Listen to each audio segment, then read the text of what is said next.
Daily taste the daily. సమంతను ఇకపై నటిగా చూడలేమా? తెలుగులో ఆమెను హీరోయిన్ గా చూడడం కష్టమేనా? ఇక మీదట నటిగా కంటే నిర్మాతగానే బిజీగా ఉండాలని ఫిక్స్ అయ్యారా? కావాలనే నటనకు దూరం అవుతున్నారా? లేదంటే ఆమెకు నచ్చిన కథలు రాయడంలో మన దర్శకులే ఫెయిల్ అవుతున్నారా? అసలేంటి సమస్య? సమంత నిర్ణయానికి కారణమేంటి?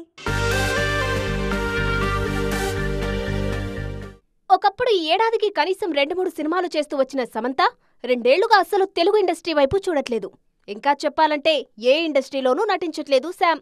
ఒక్క ముక్కలో చెప్పాలంటే నటిగా స్లో అయ్యి నిర్మాతగా బిజీ అవ్వాలని చూస్తున్నారు ఈ బ్యూటీ.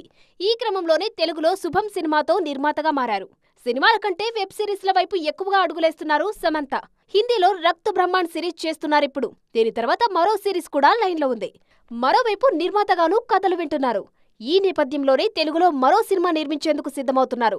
ప్రస్తుతం మా ఇంటి బంగారం నిర్మిస్తూ నటిస్తున్నారు శామ్. ప్రొఫెషనల్ లైఫ్ కాసేపు పక్కన పెడితే పర్సనల్ లైఫ్లోనూ చాలా అప్డేట్స్ ఇస్తున్నారు సమంత. ముఖ్యంగా బాలీవుడ్ దర్శకుడు రాజ్ నిడుమోరతో దుబాయ్ ట్రిప్లో ఉన్నారు శామ్. ఈ వీడియోను తన ఇన్స్టాలో పోస్ట్ చేశారు సమంత. త్వరలోనే ఇద్దరు పెళ్లి చేసుకుంటారని వార్తలు కూడా వైరల్ అవుతున్నాయి. మొత్తానికి ఇటు పర్సనల్ అటు ప్రొఫెషనల్ లైఫ్ బానే బ్యాలెన్స్ చేస్తున్నారు సమంత.